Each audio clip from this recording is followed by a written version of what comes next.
Oleme siis hästi täpsed, natukene minu kell näitab veel, et natuke on veel aega. Palju meil juba osalejaid, liitujaid on siis 46?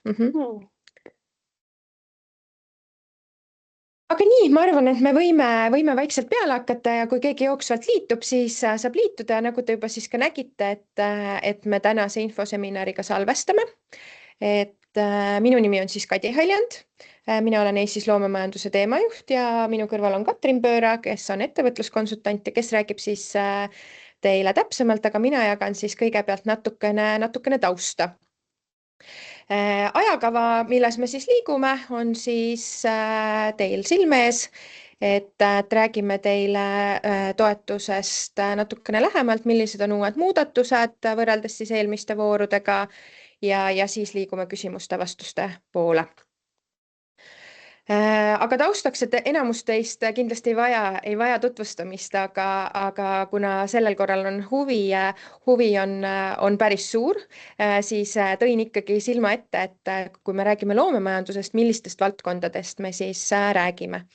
Et eelkõige siis arhitektuur, audiovisuaalvaldkond, disain, etenduskunstid, kirjastamine, reklaam, muusika, meelelahutustarkvara, kunst ja kultuuripärand.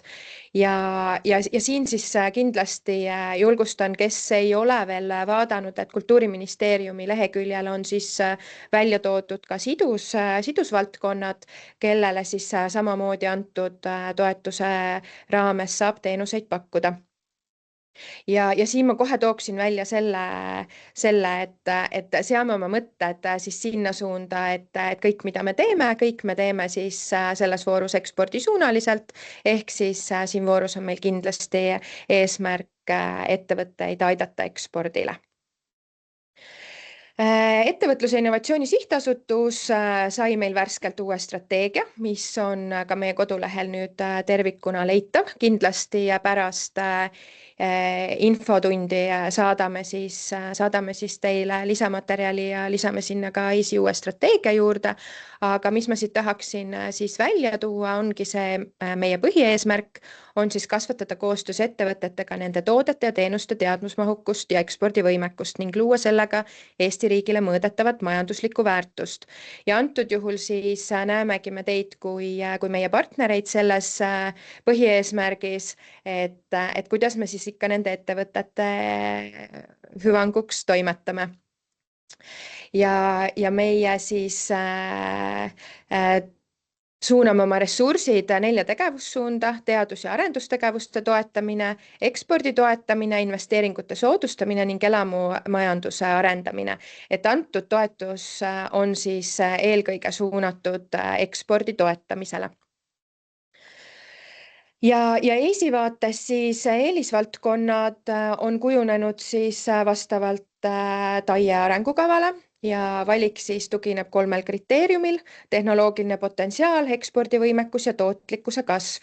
Aga ma kohe toon siia juurde, et loomemajanduse vaates me ikkagi vaatame kõiki loomemajanduse valdkondi, kõikide valdkondade osas on projektid oodatud.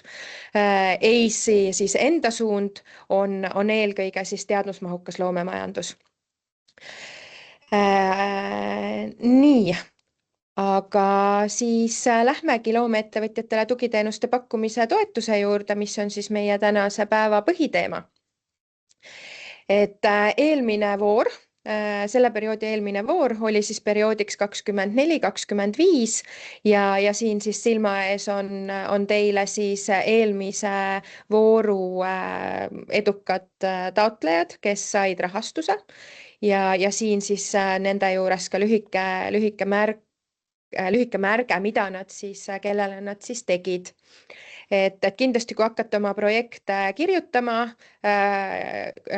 kutsun üles, et uurige, kuidas nendel läks, kui te veel ei ole seda teinud, kuidas nendel läks, millised on nende plaanid, et ei pea tulema taotlema ka üksinda, võib tulla mitmekesi, et peaasi, et tulemused saavad toodud. Ja toetuse andmise eesmärk on siis tõsta loomeettevõtjate ekspordivõimekust, siduda loomemajanduse ja sidusvaldkondades olevat potentsiaali ettevõtlusega, soodustada uute ambitsioonikate ja kestlike ärimudelitega ettevõtete juurdekasvu ja luua teistele majandussektoritele loomemajanduse kaudu lisaväärtust ärimudelite vaates. Ja tegelikult määrus on nüüd natukene muudetud, see sai muudetud eelmise aasta lõpus, novembris, et me hiljem toome välja siis ka täpselt need muudatused, mis seal tulid, aga kindlasti ennem kui hakkate projekti kirjutama, kes veel ei ole lugenud, et vaadake üle ka määrus. Ja siis toetuse kasutamise tulemusena me siis ootame, et projektid panustaksid väljundnäitajasse ehk siis mitterahalist toetust saavad ettevõtjad ning ettevõtlusinkubatsiooni teenuse osutamist sisaldavad projektid panustaksid täiendavalt väljundnäitajasse toetatavad uued ettevõtjad. Ja samuti tuleb siis panustada ka tulemusnäitajasse ehk siis VKE-d, kellel on suurem lisandväärtus töötaja kohta. Toetuse tulemusel siis projektid peaksid siis soodustama kasusaaja müügitulu ja ekspordimüügitulu või siis müügitulu ja lisandväärtuse kasvu. Nii, ja toetatavad tegevused siis peaksid panustama lisaks siis ka kultuuri arengukava ja kultuuri ja loovuse roll ühiskonna arengus on väärtustatud alaeesmärki. Ehk siis tuleb kirjeldada, kuidas projekt panustab ja kuidas toetatavad tegevused aitavad ellu viia valdkondliku arengukava. Et kindlasti soovitan ka need arengukavad läbi vaadata, lugeda, et siis edukalt projekti kirjutada. Ja lisaks siis on oluline ka strateegia Eesti 2035 aluspõhimõtete hoidmine. Seal siis on nii regionaalne teema on kindlasti fookuses, võrdsed võimalused, ligipääsetavus ja soolised võrdõiguslikkust edendavad teemad, et neid kindlasti tuleb ka siis oma projekti kirjutades arvestada. Et siin on toodud need neli näitajat, kuhu me siis ootame, et projekt panustaks. Et nendest kõigest saate siis meile oma projektis kirjeldada, kuidas te olete nendega arvestanud. Nii. Ma arvan, et need slaidid me saadame, et saate täpsemalt need punktid siin läbi vaadata, aga kindlasti meie jaoks hästi oluline on see, et projektid ei jääks Harjumaa keskseks, et tuleb ikkagi kaasata ka ettevõtjaid väljaspoolt Tallinnat ja Harjumaad. Et me teame, uuringust tuli ka välja, neid ei ole liiga palju, aga tuleb need üles leida ja pakkuda nendele võimalust siiski ka teenustes osaleda. Ja kindlasti hoolivus ja koostöömeelsus, et kindlasti need asjad ka kirjeldada meile projektis hästi ilusti ära, et ütlen kohe ära, et kõik, mida ei ole kirjas, seda põhimõtteliselt peaaegu, et ei ole olemas. Katrin küll räägib, kus saab nii-öelda lisada veel pärast asju, mis ei ole kirjas komisjoni jaoks, aga soe soovitus on, et pange kõik kirja. Nii, ligipääsetavus. Et siis samamoodi kõige lihtsam, et kuidas inimesed teie siis tegevustele ligi pääsevad, et arvestame sellega, et me ei tee oma üritusi 3. korrusel hoones, kus puudub näiteks ratastooliga ligipääs, et või siis võimaldate selle transpordi sinna, et kõik oleksid kaasatud, et samamoodi siis nägemis-, kuulmis- ja intellektuaalpuudega inimesed, et see on meie jaoks antud projekti vaates ka hästi oluline. Ja loomulikult siis soolise võrdõiguslikkuse indeks, et kuidas ja kas me siis sinna panustame, et loomemajanduses me tihti isegi saame öelda, et meil siin naisettevõtjaid on mõnevõrra rohkem kui mõnes teises valdkonnas, aga siis kenasti see info välja tuua. Ja toetust antakse siis projektile, mille raames pakutakse siis valdkonna turutõrkest, nõudlusest ja potentsiaalist lähtuvaid arenguid toetavaid tugiteenuseid. Et sealhulgas pakuvad loomeettevõtjatele rahvusvahelise eksporditurunduse programme välisturgudele sisenemiseks, osalemist rahvusvahelistel kontakt- ja turundusüritustel, osalemist messidel, messid, konverentsid, äridelegatsioonid, kõik partnersuhete loomiseks ja arendamiseks toimivad tegevused. Ja siis kindlasti oluline märkus, et taotleja ei tohi alustada projektiga seotud tegevusi ega võtta kohustusi enne taotluse esitamist.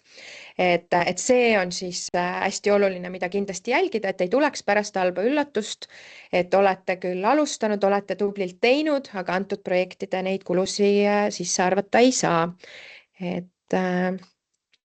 Ja see on sellisest üldisest plaanist minu poolt kõik, et Katrin räägib nüüd tehnilisema poole teile ära, mis aitab siis teil dokumente vormistada. Jah. Nii, tere ka minu poolt. Katrin siis mina ja aitäh, Kadi, selle sisu poole eest ja mina siis räägin teile, millised on tingimused, et seda toetust taotleda. Et nagu siis näha, siis projekti abikõlblikkuse periood saab olla kuni 24 kuud. Teise taotlusvooru eelarve on siis natukene hetkel üle 1 000 000 euro. Miks ma ütlen hetkel, sest et praeguse seisuga ei ole veel kõik esimese vooru lõpparuanded kinnitatud ja sealt tuleb kindlasti veel natukene juurde raha nendest lõppevatest projektidest ehk et nendest jääkidest. Toetuse summa on siis taotleja kohta 150 000 eurot.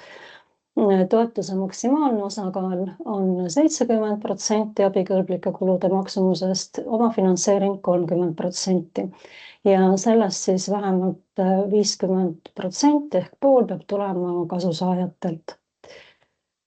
Toetuse saajale vähese tähtsusega abi ei anta. Toetus jagatakse mitterahalise abina siis kasusaajate vahel. Enne taotlemist tuleb siis läbida eelnõustamine, see on kohustuslik. Eelnõustamisele tuleb täita projekti kirjeldus. Eelnõustamine on juba avatud ja registreerida saab ennast siis veebis loomeettevõtjatele tugiteenuste pakkumise toetus. Seal on kenasti olemas sinine nupp eelnõustamisele. Ja palve on, et eelnõustamise projekti kirjelduse saadaksite ära hiljemalt 13. aprilliks, mis on siis nädal enne vooru sulgemist. Ja kui avaldus on ära saadetud, siis võetakse teiega ühendust ja lepitakse kokku eelnõustamise aeg. Taotleja saab olla siis Eestis registreeritud eraõiguslik juriidiline isik, kellel on siis tugiteenuse pakkumiseks vastavad kompetentsid, kogemused, ka taristu, partnerid Eestis ja välisriikides. Kui nüüd on kellelgi näiteks tagasi maksmata toetus, on olnud mingi tagasinõue, siis see peab olema kindlasti tasutud, kui nõude täitmise päev on saabunud. Loetletud on ka siis karistusseadustiku paragrahve, et ei tohi olla ka siis nende paragrahvide alusel kehtivat karistust. Majandustegevus ei tohi olla lõppenud ega peatunud. Maksu ja maksevõlg siis riigile koos intressiga ei tohi olla kui suurem kui 100 eurot või siis see on ajatatud. Ja esitatud peab olema ka kindlasti 2024. aasta majandusaasta aruanne, kui nüüd see on kohane, sest taotlema võib tulla ka tegelikult värske juriidiline keha, siis ei ole seda majandusaasta aruande nõuet. Ja ettevõte ei tohi olla pankrotis, likvideerimisel ega sundlõpetamisel. Abikõlblikud kulud. Ma pigem võib-olla tooksin välja abikõlblike kulude struktuuri, et abikõlblikke kulusid kui selliseid tegelikult neil ette näidata ei olegi. Et pigem me lähtume sellest, mida te teete ja vastavalt sellele aktsepteerime ka neid kulusid. Et kõik, mis on kasusaajale oluline, kõik need kulud võiksid olla ka tegelikult abikõlblikud.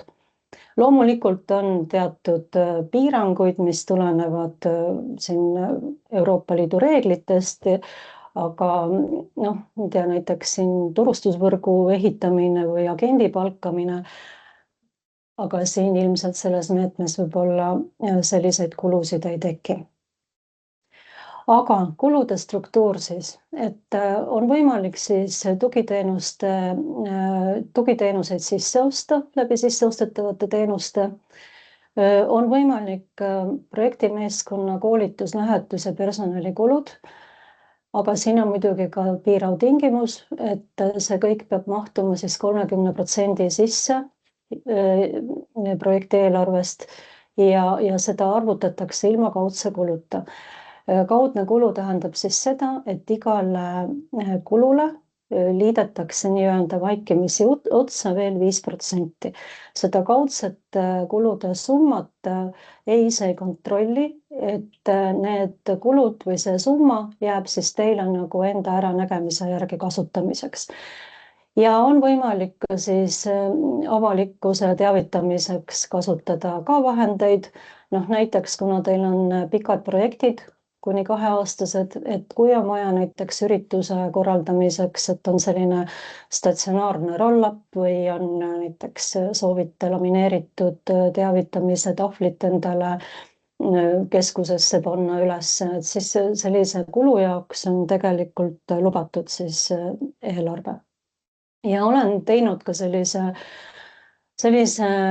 näite eelarvest, et mismoodi ta siis umbes kujuneb, et siin on ka näha ka ühtse määra alusel kulu siis, et siin antud eelarve juures tekib seda kulu 5% määra siis 10 107,50 eurot ja see on näiteks siis see summa, mida see ei kontrolli. Mitte abikõlblikud kulud on meil küll olemas, vastupidiselt siis abikõlblikele, et kõige olulisem võib-olla, mida palume jälgida, on tulumaksuseadusest paragrahv 8 tulenevad seotud isikute vahelised tehingud. Samuti ei ole siis abikõlblik kulu, mille maksumus on siis kuludokumendil ilma käibemaksuta alla 50 euro. Esindus- ja kingituste kulu, sularahas tasutud kulud, liiklusvahendi ostmise ja rentimise kulu.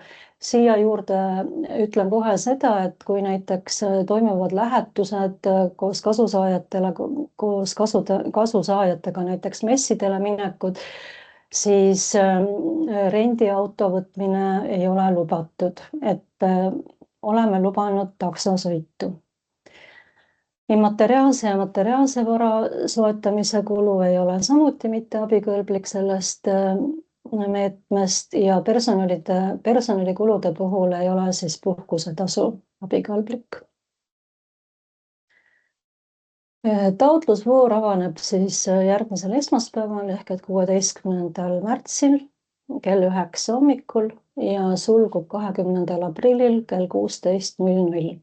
Selles tähtaega, siis sulgumise tähtaega palun nagu suhtuda hästi tõsiselt, sest see on nagu päriselt sulgumise kellaaeg, et lihtsalt esimeses voorus üks taotleja esitas mõned minutid peale kella 4 oma taotluse ja kahjuks teda enam arvesse ei võetud.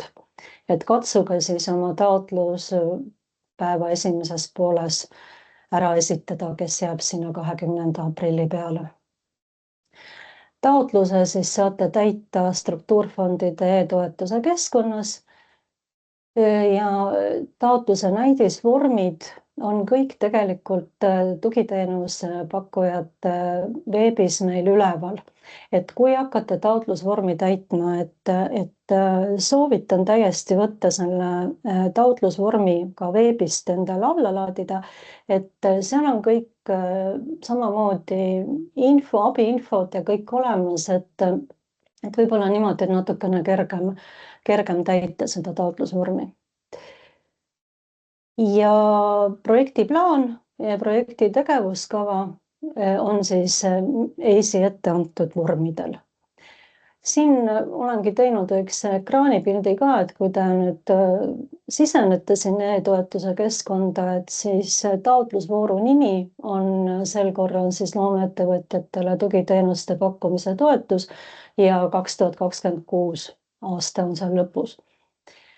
Valite endale siis projekti nime ja taotleja tüübiks valite juriidiline isik. Ja taotleja andmed tulevad siis tegelikult äriregistrist, kaasa arvatud ka MTAK-i põhitegevusala. Taotlus siis näevad ja saavad täita kõik taotleja lehele lisatud kontaktisikud. Abiinfo väljatäitmiseks on selline küsimärk, et sinna klikkides siis tuleb nii-öelda selle rea kohta abiinfo, et kasutage seda kindlasti. Nüüd, kui selles keskkonnas sees olla, siis seal see taotlusvorm koosneb väga mitmest töölehest ehk et erinevatest sakkidest, et kui te saate nende töölehtede vahel liikuda, küll aga ärge unustage siis salvestamise nuppu, et kui te olete juba ikkagi eespool juba mingid tekstid ära kirjutanud, siis salvestage kas või mustand endale, sest et niipea, kui te jätate salvestamata, liigute järgmisele lehele, see tekst läheb tegelikult kaotsi. Et on juhtunud neid lugusid ja et seda ennetada, siis pigem salvestage ta mustandina. Kui juba on leht kõik korrektselt täidetud, siis saate juba ta päriselt salvestada ja jätkata. Ja taotluse esitamiseks peab siis olema kas esinduse õiguslik isik äriregistris või see sama esindusõiguslik isik teeb volituse näiteks projektijuhile. Volikiri on meil samamoodi volikirja vorm siis veebis saadaval. Ja kohustuslikud dokumendid on meil siis projektiplaan, mis on EIS-i vormil, projekti tegevuskava, mis on samuti EIS-i vormil. Lisada tuleb ka projektimeeskonna kirjeldused ehk CV-d tegelikult teisisõnu. Siin nüüd ongi siis, millest ma ennem põgusalt rääkisin, et 2024. aasta aruanne on olemas, seda te esitama ei pea. Küll aga tegelikult tahaks näha kindlasti 31. detsembri 2025 seisuga bilanssi kasumi aruannet. See ei pea olema majandusaasta aruanne, vaid meile piisab lihtsalt 31. detsembri seisuga siis bilanss ja kasumi aruanne. Kui esitate aprillis oma taotluse, siis tuleb lisada veel ka 31. märtsi seisuga bilanss ja kasumi aruanne. Nii, ja 24. aasta siis peab olema kindlasti äriregistris kättesaadav. See on seadusest tulenev nõue. Nii, mittetulundusühingust taotleja puhul on siis oluline lisada ka mittetulundusühingu liikmete nimekiri. Sihtasutuse taotleja lisab siis nimekirja, kellel on õigus nimetada sihtasutuse nõukogu liikmeid. Juhul, kui olete riigihankija, riigihangete seaduse tähenduses, siis tuleb kindlasti täita ka hankeplaan. Ka see on meil olemas nii-öelda kodulehel siis vorm. Volikirjast juba rääkisin, et volikiri tuleb siis samuti esitada, kui näiteks projektijuht ei ole esindusõiguslik isik ettevõttes. Projektipartnerite kaasamise korral on siis vajalik koopia taotleja ja projektis osaleva partneri vahelisest partnerlus või konsortsiumlepingust ja samuti partnerite kaasamise korral ka partneri kinnituskiri projektis osalemise kohta. See on ka olemas meil vormil. Taotluse menetlemine on siis 42 tööpäeva alates taotlusvooru sulgemisest ja taotluse tähtajaks esitamata jätmisel jäetakse taotlus läbi vaatamata. see on siis seesama nüüd, et kui te 20. aprillil kella 4-ks oma taotlust ei ole jõudnud esitada. Registreerimine ja materjalide läbivaatamine algab siis alates 21. aprillist. Nii info ehk siis tehniline kontroll kui ka sisukontroll võivad anda siis puuduste eemaldamiseks või kõrvaldamiseks veel lisaaega teile. Aga siin peab siis nagu ka arvestama, et täienduste esitamiseni siis menetlusaeg ka peatub. Ja oma esimeste arvutuste kohaselt on rahastamisotsuseid siis oodata juuni lõpuks või juuli alguseks. Projekte hinnatakse siis vastavalt valikukriteeriumile või hindamismetoodika võib-olla siis suupärasem. Meil on 4 valikukriteeriumit. Kõigepealt siis esimene ongi see valdkondliku arengukava hindamine ja pikaajaliste arengustrateegia Eesti 2035 aluspõhimõtete ja sihtide hindamine, sellest, millest ka Kadi siin natuke eespool kõneles juba. Teine kriteerium on siis projekti põhjendatus, 3. on projekti kulutõhusus ja 4. siis hindame ka taotleja ja partnerite suutlikkust projekti ellu viia. Projekte hinnatakse valikukriteeriumite lõikes skaalal 0–4 ja rahuldamisele kuuluvad siis nõuetele vastavaks tunnistatud taotlused, mis on saanud hindamisel vähemalt 2,5 punkti ja ühtegi valikukriteeriumit ei ole siis hinnatud hindega alla 2,0 punkti. Ja taotlemise, nii rahuldamise kui mitte rahuldamise otsused siis edastatakse teile e-kirja teel, aga samuti lisatakse ka e-keskkonda 5 tööpäeva jooksul otsuse vastuvõtmisest. Ja valikumetoodika ehk siis seesama hindamismetoodika on avalik dokument ja soovitan väga nagu seda metoodikat tegelikult enne projekti kirjutamist lugeda, sest see ongi see dokument, vastu mida teid hinnatakse ja sealt on nagu väga hästi näha, millised on siis need maksimumnõuded, millega on võimalik siis tegelikult ka see positiivne tulemus saada. Ja nüüd, kui juba siis raha nii-öelda olemas on, siis on teil ka aruannete esitamise kohustus. On siis võimalik nii vahearuandeid kui lõpparuanne esitada läbi e-keskkonna ja aruandeid on võimalik siis esitada 3–6 kuu tagant. 6 kuu tagant peab esitama, et vähem on kokkuleppeline, aga 6 kuud on siis maksimaalne aeg. Kulud peavad olema siis põhjendatud, läbipaistvad ja lähtuma ka kinnitatud eelarvest.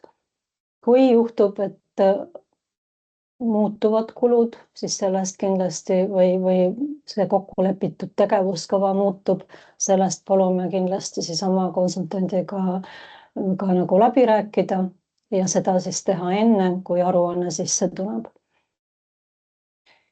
Ja nõue on siis ka see, et toetuse saaja võtab siis kasusaajatelt teenustasusid nende pakutud tugiteenuste eest ja neid laekumisi siis kas tõendate meile juba vahearuande perioodil või siis teete seda lõpparuande etapis.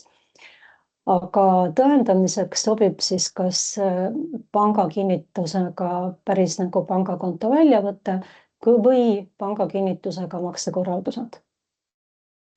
Ja aruandeid menetletakse siis 35 tööpäeva jooksul, alates siis e-keskkonda esitamisest.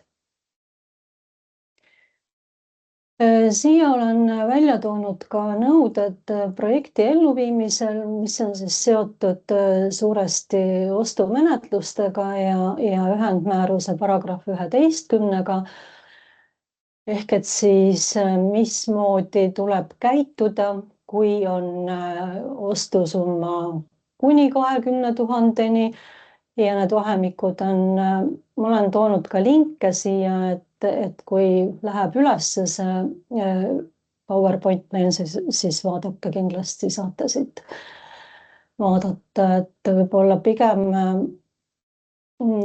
pigem siit ma tooksingi välja siis, et millised on tingimused, kui näiteks teenuse kauba eeldatav maksumus on alla 20 000 euro, et nagu näha, siis sellisel juhul võrdlevaid pakkumisi ei pea esitama. Küll aga siis jah, hind ei tohi olla ülepaisutatud, mis on nagu iga kulu puhul oluline. Järgmine vahemik on siis 20 000 kuni 99 999 eurot. Siis nagu lähevad asjad juba natukene nagu keerulisemaks, ehk et tuleb võtta kindlasti võrreldav pakkumine, teha kirjalik lähteülesanne, säilitada kõik need kirjavahetused, sest et kui nüüd tuleb see kulude esitamise aeg, siis me kõiki neid dokumente tahame näha, ehk et lähteülesannet, hinnapakkumisi, kirjavahetusi, et need nagu võiksid olla siis kõik kokku tsipituna selle kulurea taga juba olemas. Nii, ja siin on jällegi siis neid linke. Ja nüüd on jah, et kui siis nüüd on tegemist riigihanke kohustusega, siis tuleb muidugi, või see maksumus on alates 100 000 eurost, siis tuleb muidugi ostumenetlus läbi viia riigihangete registris. Ja olen ka välja toonud siis, et menetluse liigiks on toetuse saaja ost. Olen ka siia toonud riigihangete registri kasutajajuhendi ja juhis siis, kuidas nagu sisestada hanget. Siis minu poolt siin veel avalikkuse teavitamise toetuse saamise info, et mis on hästi oluline, kui te olete toetuse saanud. Tegelikult esimese asjana võikski juba kodulehele selle teavituse üles panna, et mis see summa on, ehk et oluline ongi projekti lühikirjelduse eesmärk, tulemus ja toetuse summa. Ja nüüd siis ka sõltub sellest, et kui te näiteks lähete messile, siis on oluline kindlasti, et teil oleks ka kaasas A3 plakat, ehk et see tuleks siis paigutada kindlasti sinna messi ürituse toimumisruumi. No see ei ole ainult messi puhul, see on ka mingid üritused, eks ole, kui toimuvad. Tehke kindlasti pilte nii sellest messiboksist, üritusest, sellest samast plakatist ja ka see info tuleb siis koos vahe- ja lõpparuandega esitada. Ja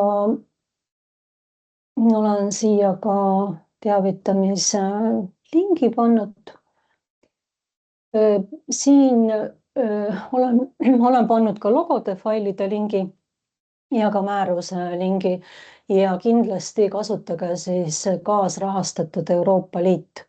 Ehk et kuna teie ise ka panustate oma finantseeringuga sellesse toetusesse, siis me kasutame logo kaasrahastatud, mitte ainult rahastatud. Et ärge siis seda unustage. Ja nüüd võib-olla ma tean, et kuulajate hulgas on ka neid, kes on esimesest voorust meil toetust saanud, et olen teinud siin paar slaidi ka selle kohta, et mis tegelikult siis võrreldes esimese vooruga muutus. Et nagu ka Kadi mainis, et eelmise aasta lõpus tegime siis koostöös Kultuuriministeeriumiga määruse muudatuse. Ja esimesena siis toongi välja, et täiendatigi tugiteenuse pakkuja tegevusi ekspordisuunaliste tegevustega. Et fookus seatakse ekspordi arendamisega seotud tegevustele ja et seda siis palume nagu hästi jälgida ka, kui te hakkate projekti koostama. teisena toodi siis sisse tugiteenuse pakkuja koolituskulu, et te võite ka iseennast koolitada selle toetuse raames. Samuti siis seoses ekspordisuunalise fookuse seadmisega täpsustati ka loetelu andmetest, mida projektiplaan peab sisaldama. Ja samuti näiteks võeti sealt ka ära teave arengu visiooni ja missiooni kohta, ehk et kirjutati natukene täpsemaks ja selgemaks ja lühemaks. Millest me loobusime, oli siis nüüd see kasusaajate hinnangute küsimine.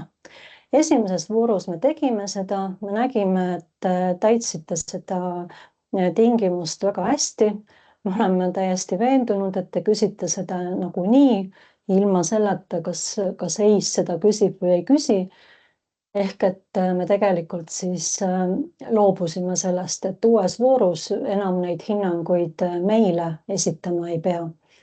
Et kui EIS-il on vajadus ja soov või ka Kultuuriministeeriumil näiteks on soov endal teha mingeid tagasiside kogumisi, siis me teeme seda ise. Ja täiendati siis määrust ka punktiga, et toetuse saajal on siis kohustus tugiteenuseid pakkuda minimaalselt 10 kasusaajale. Ja mis siis nüüd võib-olla siin esimese vooru toetuse saajaid tegelikult kokkuvõttesse ei puudutanud, aga loobuti siis võimalusest esitada osaliselt tasutud kuludokumente, et see tuleneski sellest, et praktika näitas, et tegelikult olid ikkagi kõikidel kõik kulud tasutud aruandesse tulemisel, et loobusime siis sellisest punktist üldse. Ma loen siit kiiresti ühe tulnud küsimuse ette, mis läheb siin juurde, et küsitakse, kas taotleja võib kaasata tugiteenuste osutamiseks strateegilise partneri, koolitus- ja nõustamisettevõtte, kutsekooli, see tähendab kavandada ja eelarvestada partneri ellu viidavad tegevused ja seda kaudu vähendada ostumenetluse vajadust.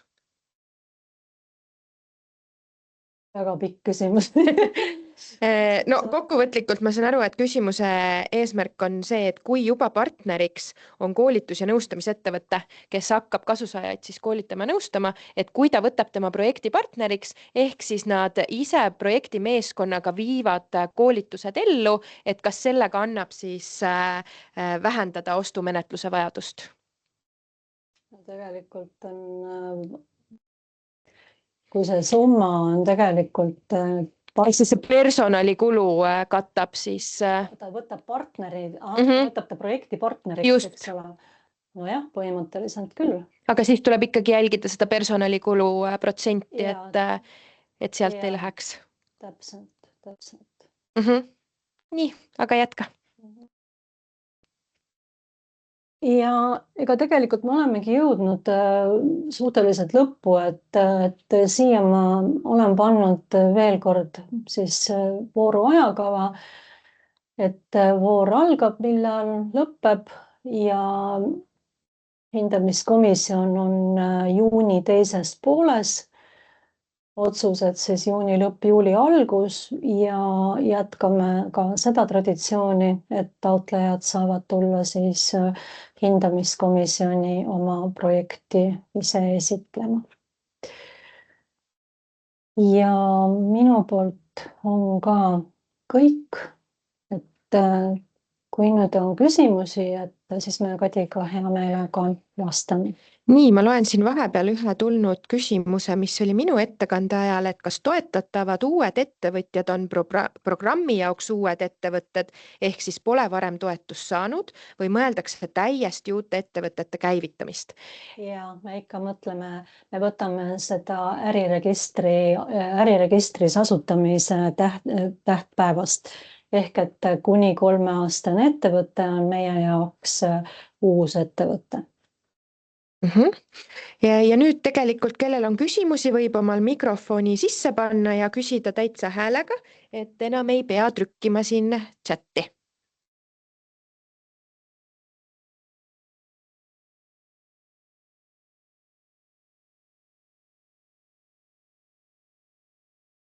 kas kõik oli nii selge ja kõik räägitud, et mitte ühtegi küsimust ei tule, et loomulikult küsimusi, et eelnõustamine on kohustuslik, nagu Katrin ütles, et kindlasti kõiki teie projekti puudutavaid küsimusi ja sisulisi küsimusi saate eelnõustamisel ka meie käest küsida, aga tehnilise poole pealt või üleüldiselt vooru osas, kas VKE-de tingimused on samad nagu eelmisel korral?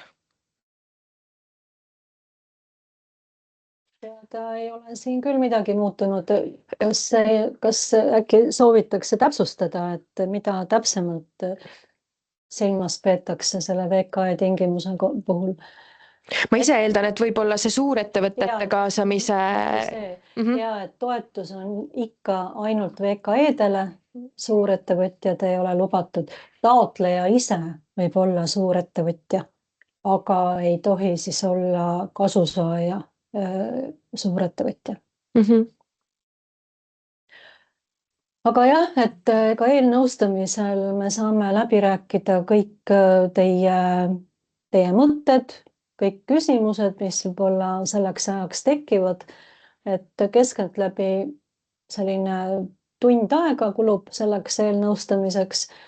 Oleme selles mõttes paindlikud, et võime üle veebi teha neid nõustamisi, võime ka kontoris koha peale tulla.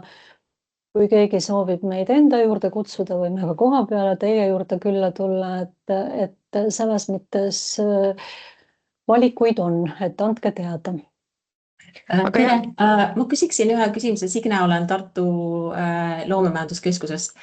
Kasusaajad, kellele peab teenust osutama minimaalselt 10, kas nad peavad olema nimeliselt juba taotluses nimetatud ja kirjeldatud? Ei pea. Ei pea olema. Te ikkagi tulete projekti, et alles hakkate neile tegevusi tegema. Kui te teate juba kedagi, eks ole, loomulikult te võite võib-olla nimetada neid või kui teil on võib-olla tekkinud juba oma kindel selline, ma ei tea, ma tean, et siin omad võrgustikud on või kuidas on ettevõtjatest tekkinud siin, aga ei pea olema, ei pea. Ma siia vahele võib-olla torkan, et kuna mul eile oli Soft-Trendiga oli kohtumine, siis nemad lahkelt ütlesid, et jagage meie nime, kes disaini valdkonnaga toimetab, et nemad hea meelega annavad ka enda sisendit ja tahavad olla projektides osalised, et kes otsivad disaini valdkonnast just ekspordi huviga ettevõtteid, siis Soft-Trend eile väga palus öelda, et ikkagi nemad ära mainitakse, et võib julgelt nendega ka ühendust võtta. Aga siin vahepeal on tulnud üks küsimus veel. Kas võrdlevaid pakkumisi on siiski vaja, kui teatud kululiik on mingist summast suurem, isegi kui mitmeid teenusepakkujaid, näiteks mentorlus? Kas sa, Mari, natuke tahaksid täpsustada võib-olla häälega? Kuna siin oli lihtsalt mainitud, mis ma mõtlen, et kas see on sama nagu varem on olnud, et ma saan aru, et see 20 000 näide oli siis, kui sul on üks konkreetne teenusepakkuja, kelle arve on sellest suurem.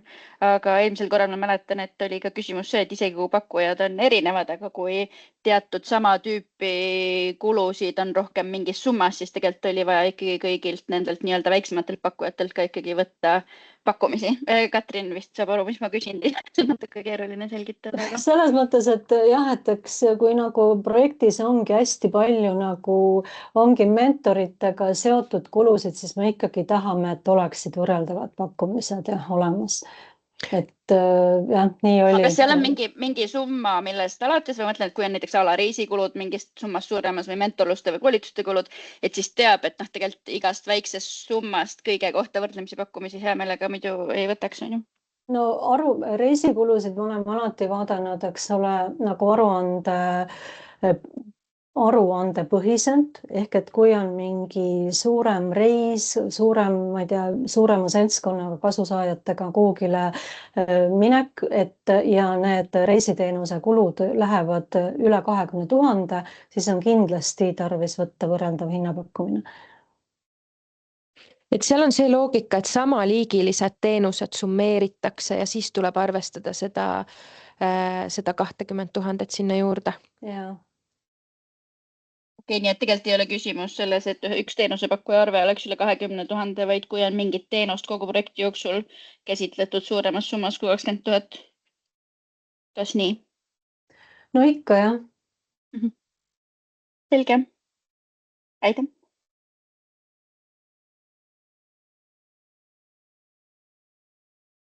Tere, mina küsiks küsimuse selle mitte alustatud tegevuste tingimuse osas, et kas see on nagu kulude tegemise printsiibiks või see on nagu üldine planeerimistegevuse printsiip?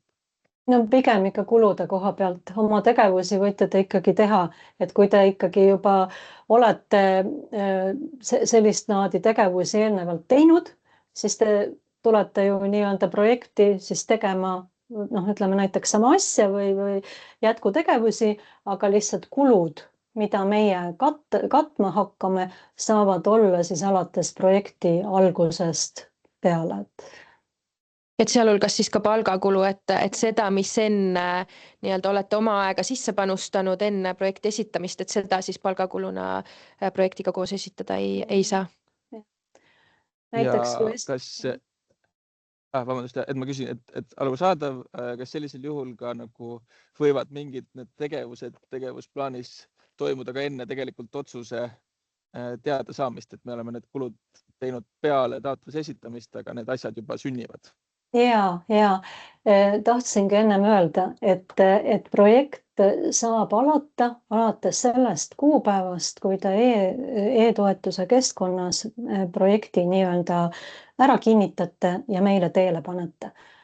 Näiteks esitate taotluse ära 15. aprillil ja saategi panna oma projekti esimeseks kuupäevaks 15. aprill ja hakata omal riisikul tegema nii-öelda tegevusi.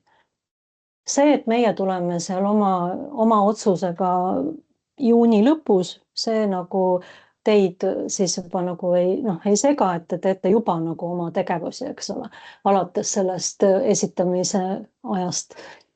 Et siin võib-olla, kes tahavadki projektiga juba nagu peale hakata, et võib-olla tasukski mõelda, et kuidas siis nagu vahendeid ka kiiremini kätte saada, et võib-olla teha juba see esimene vahearuanne ka sinna mingi 15. juuli kanti või kuidagi niimoodi, et kellel on oluline see võib-olla toetus kätte saada, et Aitäh. Sellest vastusest tekkis ka üks küsimus, et äkki kirjeldate ka siis, kuidas väljamaksed käivad? Väljamaksed käivad niimoodi, et teie esitate kulud, meie vaatame kulud üle, kui on küsimusi, saadame teile nii-öelda päringu, teie vastate päringule ära, kui kõik on hästi sobib, meie kinnitame aruande, aga kõik kulud peavad olema eelnevalt siis tasutud. Tegevused peavad olema tehtud. Et toon ka siin sellise näite, et näiteks kui on plaan kasusaajatega sõita kuhugile välisriiki messile, õnnestub saada juba varem võib-olla lennukipiletid, siis te neid lennukipileteid ennem aruandesse panna ei saa, kui see lend on ära toimunud. Et sellist ettemaksu me nagu kuludele teha ei saa. Et kui lend toimub ära, reis on ära toimunud, see mess on ära toimunud, siis panete kõik need nii-öelda siis kulud kokku ja esitate meile. Et jah, et see jutu mõte on see, et kulud peavad olema tasutud ja tegevused peavad olema tehtud. Nii, ma vahepeal võtan siit küsimuse ka vestlusest. Kas eelnõustamisele registreerimisel tuleb lisada projekti kirjeldus või enne eelnõustamisele ära registreerida ja siis enne kohtumist saata projekti kirjeldus? Tegelikult see, kui te sinna nupule nüüd vajutate eelnõustamisele, siis sinna taha tekibki, kui te selle nupule vajutate, ongi teil juba ees eelnõustamise projekti kirjelduse vorm, et see ongi üks asi tegelikult. Ja aga sinna ei pea nüüd nii detaili minema, nagu te lähete sellele täitsa kui te projekti meile esitlema hakkate, et sinna pigem sihuke üldisemad raamid, mida te soovite teha, kellele te soovite teha, ja kindlasti siis ärge jätke seda eelnõustamist ka viimasele minutile, et meil ei tekiks olukorda, kus te lihtsalt ei jõua enne vooru sulgemist, taotluste esitamist eelnõustamisse, et pange eelnõustamised ära, pange meile suured raamid paika ja kui me vajame mingit lisainfot, siis me kindlasti kirjutame teile, et täpsustada, kui on vaja midagi täpsustada enne eelnõustamist. Jah, et oluline on see, et me nagu aru saaksime, et mida te tegema tahate hakata, et kas see suund võib-olla siis natukene juhatada, et kas võib selliseid tegevusi teha või ei tohi või et see pigem nagu selgeks rääkida, et eks see on see mõte, et aga see eelnõustamise dokument ei ole mitte kuidagi siduv hiljem teie projektidokumentidega. Et seda sinna projektidokumentide hulka ei arvata. Ja eriti, kuna nüüd on natukene see fookus muutunud ja kui on ka uued taotlejad, et pigem ärge hakake ennem seda projekti dokumenti liiga tublilt kirjutama, et tulge käige eelnõustamisel ära, et lihtsalt tühja tööd ennem ei teeks. Ja tühjaks ärge jätke, et tühja vormi ärge saatke meile, aga ikkagi sellised laiad raamid, nagu Kadi ütles, et jah, et oleks nagu enam-vähem selge, et millest me kõnelema hakkame.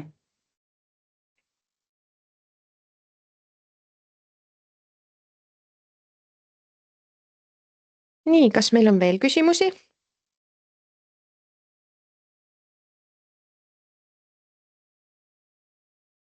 Tundub, et me vist saime siin teemadega kenasti kaetud.